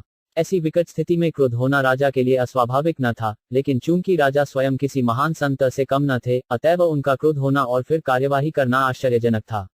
अतः यह स्वीकार करना चाहिए कि भगवान की सर्वोपरि इच्छा से ऐसा होना ही था। राजा भगवान के महान भक्त थे और ऋषि भी राजा के ही समान थे। लेकिन भगवान की इच्छा थी कि ऐसी परिस्थितियां उत्पन्न हों कि जिनसे राजा को अपने पारिवारिक तथा सरकारी कार्यों से अनासक्त होकर भगवान श्री कृष्ण के चरण कमलों में पूर्ण रूप से आत्मसमर्पित होना पड़े। कभी कभी कृपा में भगवान अपने शुद्ध भक्तों के लिए ऐसी विषम परिस्थितियां उत्पन्न करते हैं जिससे वे उन्हें भौतिक संसार रूपी दलदल से अपने पास खींच सकें। लेकिन ऊपर से सारी परिस्थितियां भक्तों के लिए अत्यंत निराशाजनक सी लगती हैं। भगवान के भक्त सदैव भगवान के संरक्षण में रहते हैं और किसी भी दशा में, चाहे निराशा हो या सफलता, भगवान भक्तों के परम पथ प्रदर्शक रहते हैं। अतएव शुद्ध भक्त निराशा की सारी परिस्थितियों को भगवान का आशीर्वाद के रूप में ग्रहण करते हैं।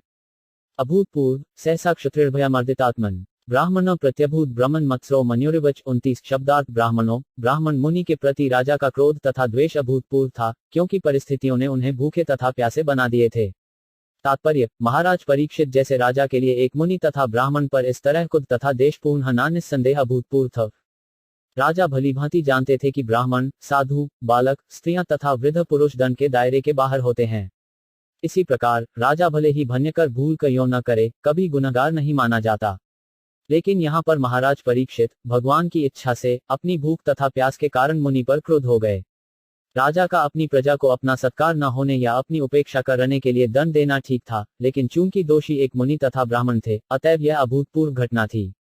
जिस तरह भगवान किसी से ईर्ष्या नहीं करते, उसी तरह भगवत भक्त भी कभी किसी से ईर्ष्या नहीं करता।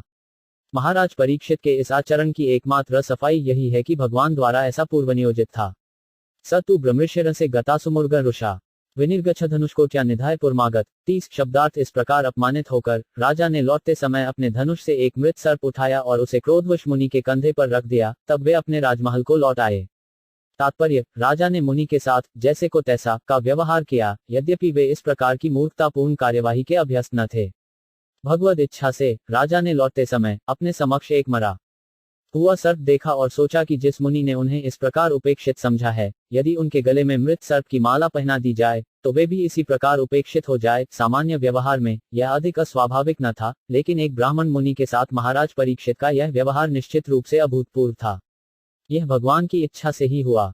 अश्की निभूता शेषकरणों मिलितेक्षण वृषा समाधि राहुस्तवित की नुस्यात क्षत्रबंधु भी। 31 शब्दार्थ लौटने पर वे सोचने लगे तथा मन ही मन तर्क करने लगे कि क्या मुनि इंद्रियों को एकाग्र करके तथा आंखें बंद किए सचमुच समाधि में थे, अथवा वे निम्न क्षत्रिय का सत्कार करने से बचने के लिए समाधि का स्वांग रचा रहे थे। तात्पर्य, भगवत भक्त होने के कारण राजा ने अपनी इस कार्यवाही को उचित नहीं समझा, अतएव वे सोचने लगे कि क्या मुनि सचमुच समाधि में थे, अथवा वे बहाना बना रहे थे जिससे उन्हें राजा का स्वागत न करना पड़े। क्योंकि राजा क्षत्रिय था, अतएव पद में उनसे निम्न था। उत्तम जीव जब कभी कोई त्रुटि करता है तो उसके मन में तुरंत पश्चाताप होता है। श्री विश्वनाथ चक्रवर्ती ठाकुर तथा श्री जीव गोस्वामी यह नहीं मानते कि राजा का यह कार्य उनके विगत दुष्कर्मों के कारण था।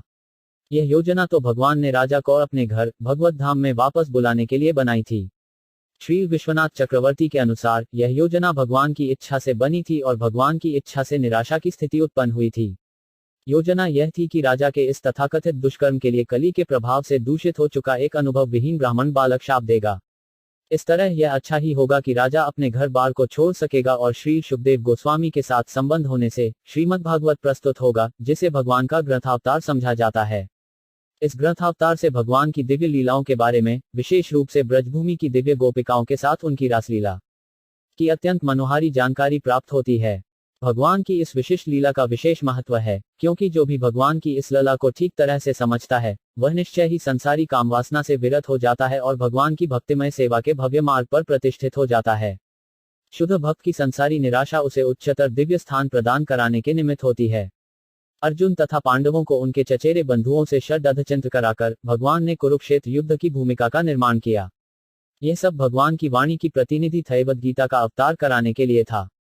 इसी प्रकार राजा परिश्वचित को विषम परिस्थिति में डालकर भगवान की इच्छा से श्रीमद् भागवत का अवतार कराया गया।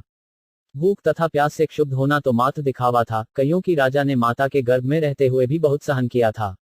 वे अश्वत्थामा द्वारा छोड़े गए ब्रह्मास्त्र के जाज्वल्यमान ताप से कभी विचलित नहीं हुए। राजा की यह व्यथापूर्ण स्थिति निश्चय ही अभूतपूर्व थी। महाराज परीक्षित जैसे भक्त भगवान को कृपा से ऐसी आपदाओं को सहन करने के लिए काफी शक्तिशाली होते हैं और वे कभी विचलित नहीं होते। अतएव इस प्रसंग में सारी परिस्थिति भगवान द्वारा नियोजित थी। तस्य पुत्रो 5 विहरन बालको 5 भकै राज्ञाघ प्रापितम तात श्रुत्वा तत्रेदम तब वीतु। 32 शब्दार्थ उस मुनि का एक पुत्र था, जो ब्राह्मण पुत्र होने के कारण अत्यंत शक्तिमान था। जब वह अनुभवहीन बालकों के साथ खेल रहा था, तभी उसने अपने पिता की विपत्ति सुनी, जो राजा द्वारा लाई गई थी। वह बालक वहीं पर इस प्रकार बोला। तात्पर्य, महाराज परीक्षित के उत्तम शासन के कारण अल्पवय बालक, जो अभी अन्य अनुभवहीन बालकों के साथ खेल रहा था, योग्य ब्राह्मण के समान तेजस्वी हो सकता था। यह बालक श्रृंगी नाम से जाना जाता था और उसे अपने पिता से ब्रह्मचर्य की अच्छी शिक्षा प्राप्त हुई थी, जिससे वह इसी आयु में एक ब्राह्मण के समान शक्तिशाली तेजस्वी हो गया था। लेकिन चूंकि कलियुग जीवन के 4 आश्रमों की सांस्कृतिक धरोहर को विनष्ट करने के अवसर को ताक में था, अतएव इस अनुभव शून्य बालक ने कलियुग को अवसर प्रदान किया कि वह वैदिक संस्कृति के क्षेत्र में प्रविष्ट हो सके। कली के प्रभाव से जीवन के निम्नतर आश्रमों के प्रति घृणा के भाव का प्रारंभ इस ब्राह्मण बालक से हुआ और इस तरह दिन प्रतिदिन सांस्कृतिक जीवन क्षीण होता गया। इस तरह ब्राह्मण अन्याय के पहले शिकार महाराज परीक्षित हुए और इस प्रकार कली के आघात के प्रति राजा द्वारा दिया जाने वाला संरक्षण शिथिल पड़ गया। अहो अधर्मा पालाना पीवना बलेभुजा में स्वामिन्यघन यदु दासाना द्वारपाना शुनमिव 33 शब्दार्थ ब्राह्मण बालक त्रिंगी ने कहा, अरे शासकों के पापों को तो देखो, जो अधिशासी दास सिद्धांतों के विरुद्ध कौवों तथा द्वार के रखवाले कुत्तों की तरह अपने स्वामियों पर पाप ढाते हैं। तात्पर्य, ब्राह्मणों को समाज रूपी शरीर का शिर तथा मस्तिष्क माना जाता है और क्षत्रियों को बाहुओं की आवश्यकता शरीर को सभी प्रकार को क्षतियों से बचाने के लिए पड़ती है, लेकिन बाहुओं को सिर तथा मस्तिष्क के निर्देशों के अनुसार कार्य करना होता है। यह प्राकृतिक व्यवस्था है जो परमेश्वर द्वारा की गई है, क्योंकि भगवद गीता में पुष्टि की गई है कि चारों वर्ण, जिनके नाम ब्राह्मण, क्षत्रिय, वैश्य तथा शूद्र हैं, मनुष्यों के गुणों तथा उनके कार्यों के अनुसार निर्धारित किए गए हैं। स्वाभाविक है कि ब्राह्मण के पुत्र के लिए अपने योग्य पिता के निर्देशन में ब्राह्मण बनने के अच्छे अवसर प्राप्त रहते हैं, जिस प्रकार एक चिकित्सक के पुत्र के लिए योग्य चिकित्सक बनने का अच्छा अवसर रहता है। इस प्रकार वर्ण व्यवस्था अत्यंत वैज्ञानिक है। पुत्र को पिता को योग्यता का लाभ उठाना चाहिए और एक ब्राह्मण या चिकित्सक बनना चाहिए, अन्य कुछ नहीं। योग्य हुए बिना कोई न तो ब्राह्मण बन सकता है, न चिकित्सक, और यही समस्त शास्त्रों तथा सामाजिक व्यवस्थाओं का अभिमत है। यहाँ पर महान ब्राह्मण के योग्य पुत्र श्रृंगी ने जन्म से तथा प्रशिक्षण दोनों से अपेक्षित ब्राह्मण शक्ति प्राप्त कर ली थी, किंतु उसमें संस्कृति का अभाव था, क्योंकि वह अनुभवहीन बालक था। कली के प्रभाव से यह ब्राह्मण बालक अपनी ब्राह्मण शक्ति से गर्वित हो उठा और गलत ढंग से महाराज परीक्षित की तुलना कौवों तथा रखवाले कुत्तों से कर बैठा। राजा निश्चय ही इस अर्थ में राज्य के रखवाले कुत्ते की भांति ही होता है, क्योंकि उसे सीमा की सुरक्षा के लिए उस पर कड़ी निगरानी रखनी पड़ती है, तथापि उसे कुत्ता कहकर संबोधित करना अल्पसभ्य बालक का द्योतक है। इस प्रकार ब्राह्मण शक्ति का पतन तब से प्रारंभ हुआ जब वे संस्कृति के बिना जन्म सिद्ध अधिकार पर बल देने लगे। ब्राह्मण जाति का पतन कलयुग में शुरू हुआ। चूंकि ब्राह्मण समाज व्यवस्था के प्रमुख होते हैं, अतएव समाज के अन्य वर्ण भी पतित होने लगे। ब्राह्मणों के पतन का यह सूत्रपात श्रृंगी के पिता के लिए अत्यधिक पश्चाताप का कारण बना, जैसा कि हम आगे देखेंगे। ब्राह्मण क्षत्रबंधु ही गृहपालो निरूपित सकत तदंगह द्वा स्थ सभान भोक्तुमहति 34 शब्दार्थ। राजाओं की संतानें निश्चित रूप से द्वार रक्षक कुत्ते नियुक्त हुई हैं और उन्हें द्वार पर ही रहना चाहिए। तो किस आधार पर ये कुत्ते घर में घुसकर अपने स्वामी की ही थाली में खाने का दावा करते हैं? तात्पर्य, अनुभवहीन ब्राह्मण बालक अच्छी तरह जानता था कि राजा ने उसके पिता से पानी मांगा था और उसके पिता ने कुछ जवाब नहीं दिया। उसने एक असभ्य बालक के लिए उपयुक्त अशिष्ट ढंग से अपने पिता की असत्कारशीलता की सफाई देने का प्रयत्न किया। उसे राजा का ठीक से सत्कार न किए जाने का तनिक भी दुख न था। इसके विपरीत वह गलत काम को कलयुग के ब्राह्मणों की भांति लाक्षणिक ढंग से वैध ठहरा रहा था। उसने राजा की तुलना दरवाजे के कुत्ते से की, अतएव राजा के लिए ब्राह्मण के घर में घुसकर उसी पात्र से जल मांगना अनुचित था। कुत्ते को स्वामी ही पालता है, लेकिन इसका यह अर्थ नहीं होता कि वह स्वामी की ही थाली में खाएगा और पिएगा। यह झूठी प्रतिष्ठा की मानसिकता ही पूर्ण सामाजिक व्यवस्था के पतन का कारण है, और हम यह देख सकते हैं कि इसका सूत्रपात एक अनुभव शून्य ब्राह्मण बालक ने किया था। जिस प्रकार कुत्तों को कमरे तथा चूल्हे चौके में नहीं घुसने दिया जाता, भले स्वामी ने ही कुत्ता पाल रखा हो, उसी प्रकार श्रृंगी के अनुसार राजा को कोई अधिकार नहीं था कि वह शमी ऋषि के घर में घुसता। बालक के मत से राजा ही गलती पर था, उसका अपना पिता नहीं, और इस तरह उसने अपने शांत रहने वाले पिता को न्यायपूर्ण ठहराया। कृष्णे गते भगवती शास्त्र्य तद्धिन से तुन्द्याह शास्मी पश्यत में बलम 35 शब्दार्थ। सबों के परम शासक भगवान श्री कृष्ण के प्रस्थान के पश्चात हमारे रक्षक तो चले गए, लेकिन ये उपद्रवी फल फूल रहे हैं। अतएव इस मामले को मैं अपने हाथ में लेकर उन्हें दंड दूंगा। अब मेरे पराक्रम को देखो। तात्पर्य, वह अनुभवहीन ब्राह्मण अल्प ब्रह्म तेज से गर्वित होकर कलियुग के जादू से प्रभावित हो उठा। महाराज परीक्षित ने कलियुग को 4 स्थानों में रहने की छूट दे दी थी, जैसा कि पहले कहा जा चुका है, किंतु राजा के अत्यंत दक्ष शासन में कली को इन नियत स्थानों में कहीं भी रहने को स्थान न मिल पाया। अतएव कलियुग अपनी सत्ता जताने की ताक में था, और भगवान की कृपा से उसे इस गर्वित अनुभवहीन ब्राह्मण बालक रूप में छिद्र मिल ही गया। यह छोटा सा ब्राह्मण विनाश के लिए अपना तेज दिखाना चाह रहा था, और उसने महाराज परीक्षित जैसे महान राजा को दंड देने की घृष्टता की। वह भगवान कृष्ण के प्रयाण के बाद उनका स्थान ग्रहण करना चाह रहा था। ये उन उपद्रवियों के कुछ महत्वपूर्ण लक्षण हैं, जो कली के प्रभाव से श्री कृष्ण का स्थान लेना चाहते हैं। थोड़ी सी शक्ति से समापन होकर एक उपद्रवी भगवान का अवतार बनना चाहता है। इस संसार से भगवान कृष्ण के प्रयाण के बाद कई मिथ्या अवतार हुए हैं, और वे भोली भाली जनता की आध्यात्मिक आज्ञाकारिता का स्वीकार करके अपनी झूठी प्रतिष्ठा बनाए रखने के लिए जनता को गुमराह कर रहे हैं। दूसरे शब्दों में, कली को इस ब्राह्मण पुत्र श्रृंगी के माध्यम से अपना शासन जताने का अवसर प्राप्त हो सका। इत्युक्त्वा रोष्टाप्राक्षो वयस्यानुष बालक कौशिक्याप उपस्पृश्य विसृज 36 शब्दार्थ। क्रोध से लाल लाल आंखें किए अपने संगियों से कहकर उस ऋषि पुत्र ने कौशिक नदी के जल का स्पर्श किया और निम्नलिखित शब्दरूपी वज्र छोड़ा। तात्पर्य, जैसा कि इन श्लोक से प्रकट होता है कि जिन परिस्थितियों में महाराज परीक्षित को शाप दिया गया, वे अत्यंत बचकानी थीं। श्रृंगी अपने अबोध संधियों के बीच अपना अविवेक दिखा रहा था। कोई भी समझदार व्यक्ति उसे सारे मानव समाज के प्रति इतनी भारी क्षति करने से रोक लेता, किंतु उस अनुभवहीन ब्राह्मण पुत्र ने अपनी अर्जित ब्रह्मशक्ति का दिखावा करने के उद्देश्य से महाराज परीक्षित जैसे राजा का वध करके बहुत बड़ी भूल की। इति लज्जित मर्यादा तक्षक सप्तमे 5 हनि ददश्यति सम कुलाजार चोदितों में तद्रुहम 37 शब्दार्थ। उस ब्राह्मण पुत्र ने राजा को इस प्रकार शाप दिया, आज से 7वें दिन अपने वंश के इस सर्वाधिक नीच महाराज परीक्षित को तक्षक सर्प डस लेगा, क्योंकि इसने मेरे पिता को अपमानित करके शिष्टाचार के नियमों को तोड़ा है। 35 तात्पर्य, इस प्रकार ब्राह्मण शक्ति का दुरुपयोग करना आरंभ हो गया और धीरे धीरे कलियुग में सारे ब्राह्मण अपने ब्रह्मतेज तथा संस्कृति दोनों से विहीन हो गए। ब्राह्मण बालक ने महाराज परीक्षित को कुलालर अर्थात वंश का निकृष्ट व्यक्ति समझा, लेकिन वास्तव में ब्राह्मण बालक ही स्वयं ऐसा था, क्योंकि उसी के कारण ब्राह्मण जाति उसी तरह तेजरहित हो गई जिस तरह विषदंत तोड़ा गया सर्प। जब तक सांप के विषदंत होते हैं तब तक वह भयावह होता है, अन्यथा वह सिर्फ बालकों के लिए ही भयावना होता है। कली ने सर्वप्रथम ब्राह्मण बालक को और धीरे धीरे अन्य जातियों को जीत लिया। इस प्रकार इस युग में समाज को सारी वैज्ञानिक व्यवस्था ने दूषित जाति प्रथा का रूप धारण कर लिया, जो ऐसी ही दूसरी जाति के लोगों द्वारा उन्मूलन की जा रही है, जो कलयुग के वश में है। मनुष्य को चाहिए कि वह दूषण के मूल कारण को देखे और इस व्यवस्था के वैज्ञानिक महत्व को बिना जाने बिना उसकी अवमानना करने का प्रयास न करे। तत्पश्चात वह बालक आश्रम को लौट आया तो उसने अपने पिता के गले में सर्प देखा और उद्विग्नता के कारण वह जोर से चिल्ला पड़ा। तात्पर्य, वह बालक प्रसन्न तो नहीं हुआ था, क्योंकि उसने बहुत बड़ी भूल की थी और वह रोकर मन को हल्का करना चाह रहा था।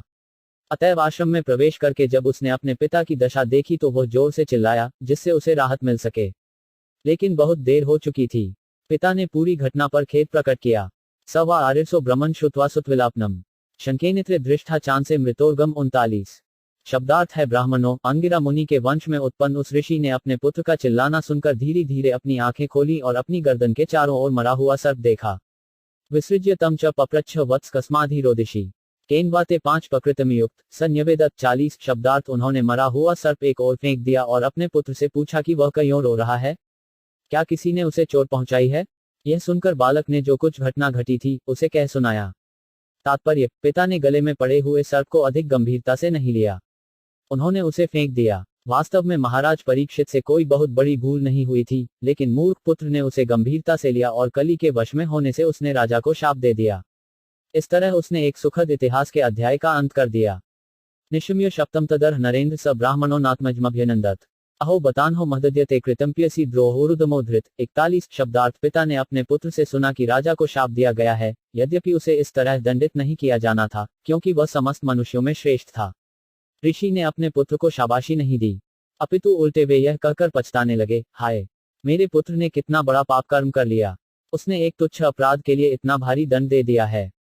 तात्पर्य, राजा सारे मनुष्यों में श्रेष्ठ होता है, वह ईश्वर का प्रतिनिधि होता है और उसे उसके किसी भी कार्य के लिए निंदित नहीं किया जाना चाहिए। दूसरे शब्दों में, राजा कोई त्रुटि नहीं कर सकता। राजा ब्राह्मण के अपराधी बालक को फांसी की सजा का आदेश दे सकता है, तब भी वह ब्राह्मण हत्या का पापी नहीं बन सकता।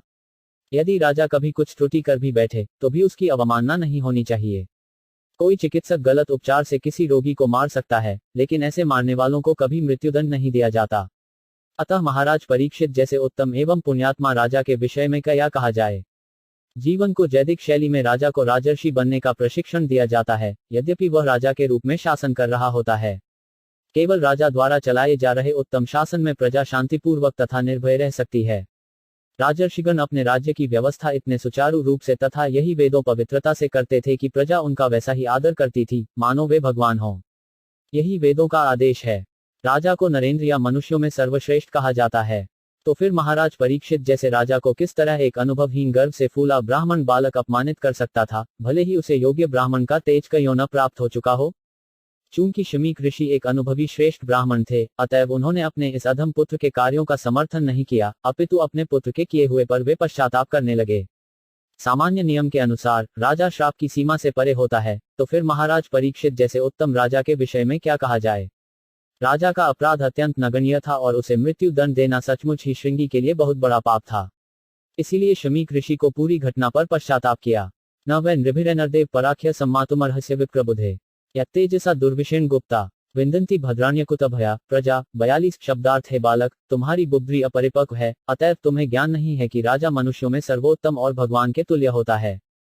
उसकी तुलना कभी भी सामान्य लोगों के साथ नहीं की जा सकती। उसके राज्य के नागरिक उसके दुर्दम तेज से सुरक्षित रहकर समृद्धिमय जीवन व्यतीत करते हैं। अलक्ष्यमाणे नरदेवनम्नि रथार्पणाव्यमर लोक तदा ही चौरप्रचुरों विनृक्ष्यते रक्ष्यमाणों 5 विभवत्वत् क्षणात्। 43 शब्दार्थ है बालक, एक छज राजसत्ता द्वारा रक्षक धारण करने वाले भगवान का प्रतिनिधित्व किया जाता है, और जब राजसत्ता ही मिट जाती है तो सारा संसार चोरों से भर जाता है, जो तितर बितर मेमनों की भांति असुरक्षित प्रजा को तुरंत परास्त कर देते हैं। तात्पर्य, श्रीमद्भगवत के अनुसार एक छत्र राजा परमेश्वर का प्रतिनिधित्व करता है। राजा को भगवान का प्रतिनिधि कहा जाता है, कईयों की उसे जीवों की रक्षा करने के लिए दैवी गुण अर्जित करने का प्रशिक्षण दिया जाता है। कुरुक्षेत्र का युद्ध भगवान ने अपने असली प्रतिनिधि महाराज युधिष्ठिर को प्रतिष्ठित कराने के लिए सुनियोजित किया था। यदि आदर्श राजा को संस्कृति तथा भक्ति से युद्ध कौशल में प्रशिक्षित किया जाए तो वह पूर्ण राजा बनता है। ऐसी व्यक्तिगत राजसत्ता तथाकथित प्रजातंत्र से श्रेष्ठ होती है, जिसमें कोई प्रशिक्षण तथा उत्तरदायित्व नहीं होता। आधुनिक प्रजातंत्र के चोर तथा उचक के जनमत वोटों के गोलमाल द्वारा चुनाव लड़ते हैं और विजयी होने पर जनता का भक्षण करते हैं। एक प्रशिक्षित राजा हजारों व्यर्थ के धूर्त मंत्रियों से श्रेष्ठ होता है, और यहाँ पर संकेत दिया गया है कि महाराज परीक्षित के से एक छत्र राज्य के उखड़ने से जनता पर कलियुग के प्रहारों के लिए द्वार खुल जाता है। जनता कभी भी प्रजातंत्र के अति विज्ञापित रूप में सुखी नहीं रहती। अगले श्लोकों में राजा विहीन प्रशासन के परिणामों का वर्णन हुआ है। तदद्य न पापम पैत्यनन्वयम यज्ञस्नात्स्य वसोर्विलुम्पकात् परस्पर घनंती शपंती वंते पशून स्त्रियोती नथानुपुरुद सेवो जना। 44 शब्दार्थ राजा की शासन प्रणाली के समाप्त होने तथा धूर्तों एवं चोरों द्वारा लोगों की संपत्ति लुटने के कारण बड़े बड़े सामाजिक विघ्न आएंगे, लोग हताहत किए जाएंगे, पशु तथा स्त्रियां चुराई जाएंगी, और इन सारे पापों के उत्तरदायी होंगे हम सब। तात्पर्य, इस श्लोक में न हम शब्द अत्यंत महत्वपूर्ण है। राजतंत्रीय शासन का अंत करने के लिए ब्राह्मणों को एक समुदाय के रूप में जिम्मेदार बताकर मुनि ठीक ही कर रहे हैं, और इस प्रकार जो तथाकथित प्रजातंत्रियों को अवसर दिया जा रहा है, जो सामान्यतया राज्य की जनता की संपत्ति के लिए बिना लुटेरे होते हैं। ये तथाकथित प्रजातंत्री लोग जनता की संपन्नता का उत्तरदायित्व लिए बिना प्रशासनिक तंत्र को हथिया लेते हैं। सारे व्यक्ति निजी तृप्ति के लिए पद हथिया लेते हैं, और इस तरह एक राजा के स्थान पर जनता से कर वसूलने कई राजा बन जाते हैं। यहाँ यह भविष्यवाणी की गई है कि अच्छी राजकीय सरकार के न होने से प्रत्येक व्यक्ति धन, पशु, स्त्रियों इत्यादि को लूटकर अन्यों के लिए विघ्न खड़े करता रहेगा। तदार्य धर्म प्रविल्यते नृणां वर्णाश्रमाचार्योत्तरायण्यः ततो अत्कौमाभिनिवेशितात्मना शुना कपीनामिव वर्ण से दूर। 45 शब्दार्थ उस समय सामान्य लोग जाति, वर्ण तथा समाज व्यवस्था, आश्रम के गुणात्मक कार्यों के रूप में प्रगतिशील सभ्यता के मार्ग से तथा वैदिक आदेशों से धीरे धीरे गिर जाएंगे। इस प्रकार वे इंद्रिय तृप्ति के निमित्त आर्थिक विकास के प्रति अधिक आकुष्ट होंगे, जिसके फलस्वरूप कुत्तों तथा बंदरों के स्तर की अवांछित जनसंख्या को बढ़ावा मिलेगा। तात्पर्य, यहाँ पर भविष्यवाणी को गई है कि राजतंत्र के न रहने पर सामान्य लोगों की कुत्तों तथा बंदरों की तरह अवांछित आबादी हो जाएगी। जिस तरह बंदर अत्यधिक कामुक और कुत्ते संभोग करने में निर्लज होते हैं, उसी प्रकार अवैध संबंधों से उत्पन्न हुए सामान्य लोग वैदिक सदाचार तथा वर्णश्रम धर्म से दूर भटक जाएंगे। वैदिक जीवन शैली आर्यों की सभ्यता का प्रगतिशील अभियान है। आर्यगण वैदिक सभ्यता में प्रगतिशील होते हैं। वैदिक सभ्यता का गंतव्य भगवान के धाम को वापस जाना है, जहां न जन्म है, न मृत्यु, न जरा और न रोग। वेद हर एक को भौतिक जगत के अंधेरे से दूर रहने और भौतिक आकाश से अति दूर आध्यात्मिक जगत के प्रकाश की ओर बढ़ने का आदेश देते हैं। गुण के आधार पर वर्णों की प्रथा तथा आश्रमों का वैज्ञानिक विधि से आयोजन भगवान तथा उनके प्रतिनिधि रूप महर्षियों द्वारा किया गया है। जीवन की पूर्ण शैली भौतिक तथा आध्यात्मिक दोनों वस्तुओं के विषय में सभी प्रकार का उपदेश देती है। वैदिक जीवन शैली किसी भी मनुष्य को बंदरों तथा कुत्तों की तरह रहने की अनुमति नहीं देती। इंद्रिय तृप्ति तथा आर्थिक विकास की अधम सभ्यता, ईश्वर विहीन या राजा से रहित जनता के द्वारा जनता के लिए कहे जाने वाले जनतंत्र का उपोत्पाद है। अतएव लोगों को अपने ही द्वारा चुने गए अधम प्रशासन के लिए चूक चपड़ नहीं करनी चाहिए। धर्मपालो नरपति स तु सम्राट बृहच्छुवा साक्षान महाभागवतो राजर्षिहयमेध्याट क्षुत्रिश्रमयुतो दीनो निवामछापमृति। 46 शब्दार्थ सम्राट परीक्षित एक पवित्र राजा हैं। वे अत्यंत प्रसिद्ध हैं और उच्च कोटि के भगवत भक्त हैं। वे राजाओं में संत राजर्षि हैं और उन्होंने अनेक अश्वमेध यज्ञ किए हैं। जब ऐसा राजा भूख तथा प्यास का मारा थका हारा होता है तो वह किसी भी तरह से शाप दिए जाने के योग्य नहीं होता। तात्पर्य, राजपद संबंधी सामान्य आचार संहिता बताने के बाद तथा यह जताने के बाद कि राजा कोई त्रुटि नहीं कर सकता, अतएव कभी निंदनीय नहीं है, मुनि शमीक राजा परीक्षित के विषय में विशेष रूप से कुछ कहना चाह रहे थे। महाराज परीक्षित के विशिष्ट गुणों को यहाँ पर संक्षेप में दिया गया है। यदि राजा परीक्षित को गणना केवल राजा के ही रूप में की जाए तो वे अत्यंत विख्यात शासक थे, जिन्होंने राजा के धार्मिक नियमों के अनुसार शासन चलाया। शास्त्रों में समस्त वर्णों तथा आश्रमों के कर्तव्य बताए गए हैं। भगवद गीता 18.43 में क्षत्रिय के जिन गुणों का उल्लेख है वे सारे के सारे सम्राट परीक्षित में विद्यमान थे। वे भगवान के महान भक्त भी थे और स्वरूप सिद्ध व्यक्ति भी। ऐसे राजा को शाप देना कदापि उचित नहीं है जब वह भूख और प्यास से थका मांदा हो। इस तरह शमीक ऋषि ने सब तरह से स्वीकार किया कि महाराज परीक्षित को अत्यंत अन्यायपूर्वक शाप दिया गया। यद्यपि सारे ब्राह्मण इस घटना से दूर थे, फिर भी उस ब्राह्मण बालक के बचकाना कार्य ने सारे विश्व की स्थिति बदल दी थी। इस प्रकार ब्राह्मण ऋषि शमीक ने संसार की उत्तम व्यवस्था के अध पतन का सारा उत्तरदायित्व ग्रहण किया। अपापेषु स्वभृत्येषु बालेनापक्कबुद्धिना कृतद्भगवान सर्वामाक्षन्तुमहति 47 शब्दार्थ। तब ऋषि ने सर्वव्यापी भगवान से अपने अप्रौढ़ तथा बुद्धिहीन पुत्र को क्षमा करने के लिए प्रार्थना की, जिसने ऐसे व्यक्ति को शाप देने का महान पाप किया था, जो समस्त पापों से मुक्त था और पराश्चित एवं सभी प्रकार से रक्षा किए जाने के योग्य था। तात्पर्य: प्रत्येक व्यक्ति अपने पवित्र या पापपूर्ण कार्य के लिए जिम्मेदार होता है। ऋषि शमीक को यह पहले से दिख गया कि उसके पुत्र ने महाराज परीक्षित को शाप देकर महान पाप किया है, क्योंकि वे एक पवित्र शासक थे और महाभागवत होने के कारण समस्त पापों से मुक्त थे, अतएव वे ब्राह्मणों द्वारा रक्षणीय थे। जब भगवत भक्त के प्रति अपराध किया जाता है तो उसके फलों से छुटकारा पाना अत्यंत कठिन होता है। सामाजिक व्यवस्था के प्रधान पद पर होने के कारण ब्राह्मणों का कर्तव्य है कि वे अपने आश्रितों को सुरक्षा प्रदान करें, न कि शाप दें। ऐसे अवसर आए हैं जब ब्राह्मण ने अपने अधीन क्षत्रिय या वैश्य को उग्र शाप दिया है, किंतु महाराज परीक्षित के साथ कोई ऐसी बात न थी, जैसा कि कहा जा चुका है। मूर्ख बालक ने ब्राह्मण पुत्र होने के नाते निरे गर्व के कारण ऐसा किया था, अतएव वह ईश्वरी नियम द्वारा दंड का भागी था। भगवान ऐसे व्यक्ति को कभी क्षमा नहीं करते जो उनके शुद्ध भक्त की अवमानना करता है। अतएव राजा को शाप देकर मूर्ख श्रृंगी ने न केवल पाप किया था, अपितु सबसे बड़ा अपराध किया था। अतएव ऋषि देख सके कि केवल पूर्ण पुरुषोत्तम भगवान ही उनके पुत्र को इस पाप से बचा सकते हैं। अतएव उन्होंने क्षमा याचना के लिए सीधे भगवान से प्रार्थना की, क्योंकि भगवान ही ऐसी बात को मिटा सकते हैं जिसको बदलना असंभव होता है। ऋषि ने उस मूर्ख बालक के नाम पर क्षमा याचना की, जिसमें तनिक भी बुद्धि का विकास नहीं हुआ था। यहाँ पर प्रश्न उठाया जा सकता है कि चूंकि ऐसी भगवान की इच्छा थी कि महाराज परीक्षित उस विषम परिस्थिति में पड़ें जिससे इस जगत से उनका वो उद्धार हो सके, तो फिर क्यों एक ब्राह्मण बालक को इस अपराध के लिए उत्तरदायी ठहराया गया? इसका उत्तर यह है कि यह अपराध एक बालक से ही हुआ था, अतएव उसे आसानी से क्षमा किया जा सकता था। इस तरह पिता की प्रार्थना स्वीकार कर ली गई।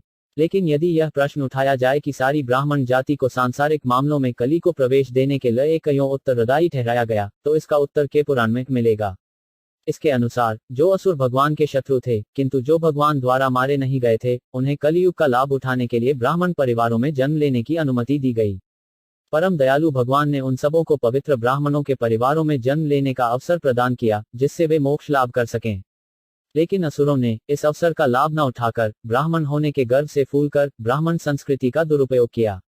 इसका ज्वलंत उदाहरण शमीक ऋषि का पुत्र है। इसके द्वारा ब्राह्मणों के सारे मूर्ख पुत्रों को आगाह किया जाता है कि वे श्रृंगी की तरह मूर्ख न बने और उन आसुरी गुणों से सदैव बचते रहें जो उनमें पूर्व जन्म में विद्यमान थे। निस्संदेह भगवान ने इस मूर्ख बालक को क्षमा कर दिया, लेकिन अन्य लोग जिनके पिता शमीक ऋषि जैसे नहीं हैं, वे महान कष्ट में पड़ते रहेंगे यदि वे ब्राह्मण कुल में जन्म लेने से प्राप्त होने वाले लाभों का दुरुपयोग करते हैं। तिरस्कृता विप्लब्धा शप्ता क्षिप्ता हता अपि नास्य तत्प्रतिकुर्ति तद्धक्ता प्रभवोडपि ही 48 शब्दार्थ। भगवान भक्त इतने सहिष्णु होते हैं कि अपमानित होने, ठगे जाने, शापित होने, विचलित किए जाने, उपेक्षित होने अथवा जान से मारे जाने पर भी कभी बदला लेने का विचार नहीं करते। तात्पर्य: ऋषि शमीक यह भी जानते थे कि भगवान उस व्यक्ति को क्षमा नहीं करते जो भक्त के चरणों पर अपराध करता है। भगवान इतना ही आदेश दे सकते हैं कि भक्त की शरण ग्रहण करो। उन्होंने मन में सोचा कि यदि महाराज परीक्षित बदले में शाप दे दें तो बालक को बचाया जा सकता है, लेकिन वे यह भी जानते थे कि शुद्ध भक्त सांसारिक लाभों या हानियों के प्रति लापरवाह होता है। अतएव भक्तगण कभी भी निजी अपयश, शाप या उपेक्षा इत्यादि का बदला नहीं लेते। जहां तक ऐसी बातों का संबंध है, भक्तगण निजी मामलों में उनकी परवाह नहीं करते, किंतु यदि ऐसी चीजें भगवान तथा भगवत भक्तों के विरुद्ध की जाती हैं तो भक्तमन बहुत कठोर कार्यवाही करते हैं। चूंकि यह निजी मामला था, अतएव शमीक ऋषि को पता था कि राजा इसका बदला नहीं लेंगे। अतएव अतिरिक्त 3 तक कोई अतिरिक्त अन्य कोई विकल्प न था। ऐसा नहीं है कि केवल ब्राह्मण ही अपने अधीनों को शाप देने या आशीर्वाद देने में सक्षम होते हैं। भगवत भक्त, चाहे वह ब्राह्मण न भी हो, तो भी ब्राह्मण से अधिक शक्तिशाली होता है। लेकिन अप्रौढ़ बालक के लिए भगवान से याचना करने के अशक्तिशाली भक्त कभी अपने लाभ के लिए शक्ति का दुरुपयोग नहीं करता। भक्त की जितनी भी शक्ति होती है, वह भगवान तथा उसके भक्तों की सेवा में ही लगती है। इति पुत्रकृताघेन 105 नुतप्तो महामुनि स्वयं विप्रकृतो राज्ञा नैवाघृत चिंत्यत 49 शब्दार्थ। इस प्रकार मुनि ने अपने पुत्र द्वारा किए गए पाप के लिए पश्चाताप किया। उसने राजा द्वारा किए गए अपमान को गंभीरता से ग्रहण नहीं किया। तात्पर्य, अब सारी घटना स्पष्ट हो गई है। महाराज परीक्षित द्वारा मुनि के गले में मृत सर्प लपेटना कोई गंभीर अपराध न था, किंतु श्रृंगी द्वारा राजा को शापित किया जाना गंभीर अपराध था। यह गंभीर अपराध एक मूर्ख बालक द्वारा ही हुआ था, अतएव वह परमेश्वर द्वारा क्षम्य था, यद्यपि पाप के फल से मुक्त होना संभव न था। महाराज परीक्षित ने भी मूर्ख ब्राह्मण द्वारा दिए गए शाप की ओर ध्यान नहीं दिया। उल्टे उन्होंने इस विषम स्थिति का लाभ उठाया और भगवान की महद इच्छा से श्री सुखदेव गोस्वामी की कृपा के माध्यम से जीवन की चरम सिद्धि प्राप्त को। वास्तव में यह भगवद इच्छा थी और इस इच्छा पूर्ति में महाराज परीक्षित, ऋषि शमीक तथा उनका पुत्र श्रृंगी ये तीनों निमित्त मात्र थे। अतएव इनमें से किसी को कठिनाई नहीं हुई, क्योंकि हर काम परम पुरुष के संबंध में किया गया था। प्रायश साधवो लोकाय परैवेन्द्रेषु योजिता न व्यक्ति न हृष्यन्ति यत आत्मा 5 गुणाश्रय। यह 50 शब्दार्थ सामान्यतया अध्यात्मवादी अन्यों द्वारा संसार के द्वंद्वों में लगाए जाने पर भी व्यथित नहीं होते। न ही वे सांसारिक वस्तुओं में आनंद लेते हैं, क्योंकि वे अध्यात्म में लगे रहते हैं। तात्पर्य, अध्यात्मवादी जन ज्ञानी, योगी तथा भगवत भक्त होते हैं। ज्ञानियों का लक्ष्य ब्रह्म में योगी तदाकार होने की सिद्धि प्राप्त करना होता है। योगी सर्वव्यापी परमात्मा की अनुभूति करना चाहते हैं और भक्तगण भगवान के व्यक्तित्व की दिव्य प्रेममयी सेवा में लगे रहते हैं। चूंकि ब्रह्म, परमात्मा तथा भगवान एक ही दिव्यता की विभिन्न अवस्थाएं हैं, अतएव ये सारे अध्यात्मवादी प्रकृति के तीनों गुणों से परे होते हैं। भौतिक सुख दुख तीनों गुणों के प्रतिफल हैं, अतएव ऐसे सुखों दुखों के कारणों से अध्यात्मवादियों को कोई सरोकार नहीं रहता। राजा भक्त थे और ऋषि योगी थे, अतएव दोनों ही परमात्मा की इच्छा से उत्पन्न हुई इस दुर्घटना से अलिप्त थे। खेलने की उम्र वाला बालक भगवान की इच्छा पूर्ति में निमित्त मात्र था। इस प्रकार श्रीमद्भागवत के प्रथम स्कंद के अंतर्गत ब्राह्मण बालक द्वय महाराज परीक्षित को शाप नामक 11वें अध्याय के भक्तिवेद्यंत तात्पर्य पूर्ण हुए।